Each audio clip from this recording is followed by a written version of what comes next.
Hey, all, Baruch Levy, be here from Defiant Spirit. Thanks for tuning in. I want to just share with you some thoughts at the end of a very long week. It has been 7 days since the Hamas terrorist took the lives of, I think we're well over 1,000 people now. I think 1,200. Abducted at least 150 more, wreaked thousands injured, and wreaked havoc and terror amongst Israelis and the world, frankly, and the Palestinians. Hamas has wreaked havoc upon their own people and have blood on their hands, bringing it on to their children because they don't care about human life in any way, shape, or form. They don't care about their own human life. And so that has all come through loud and clear this past week. It has been brutal. I've had people come into my office, just train wrecks, working with people and counseling. It's like post 9/11. I mean, really, in America, I've seen people just disoriented, having guided people through grief for 20 years now. There's a disorientation that happens upon finding out the death of a loved one.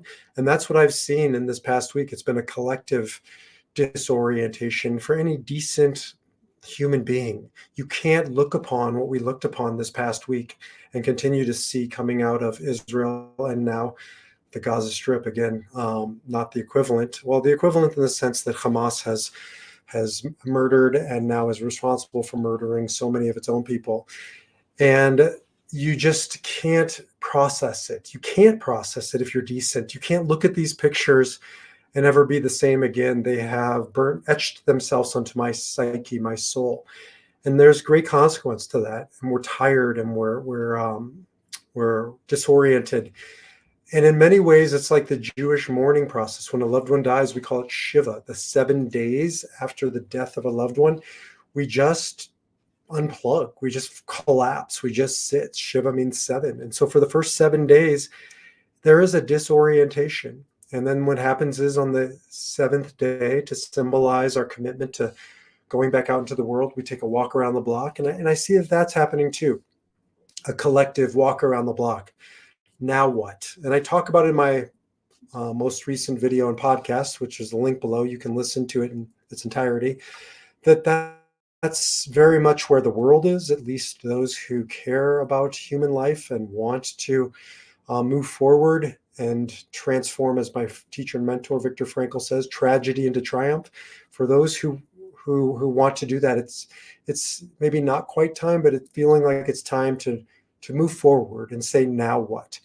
Teacher of mine, Dr. Edith Eger, another Holocaust survivor, says the difference between being a victim and being a survivor is the victim says, why me? And we need to say, why me for a while. We need to lick our wounds. We need to heal. But then eventually we have to stand up and become survivors and say, now what? Now what is my role? What is my responsibility? What can I do? And so if this has hit you hard this past week, you're not alone. If you have felt disoriented and overwhelmed and depleted, depressed, again, you should be. We all should be. It's perfectly appropriate. People have said to me, B, why can't I process it? I don't understand it. Explain it to me. I can't explain evil to you. I can only explain where it is. I can't explain or what it is. I can't explain why it exists. And you can't understand it because if you did, it would make sense. It'll never make sense. Murdered children and raped human beings and all in the name of whatever the name of, there's no justification for it. It doesn't make sense. And it just is exhausting. And it is the most depleting thing in this world is evil and the havoc that we have witnessed this past week. Now we have a duty. Now we have an obligation to stand up and to go forward in life and shift from why me to now what. That's what we're going to be talking about over at the Defiant Spirit. That's what Ariella is going to be hosting. My wife Ariella is going to be hosting a prayer healing vigil on Monday. So you can jump over to ariellahalevi.com and learn more about that. I'll post as soon as more details are up. We're going to gather together. We're going to raise the vibration. We're going to recommit from why me to now what, and move forward as a group. And that group is not religious. That group is not national. That group comes down to one thing, as Dr. Viktor Frankl taught. There are only 2 races, the decent and the indecent. So if you are part of that decent group, and I know you are listening to this, then join us to make this move, make this shift from why me to now what, from transforming tragedy, as he says, into triumph, and going out and living more fully and loving more fiercely, not in spite of what happened because of it. Jump over to defiantspirit.org.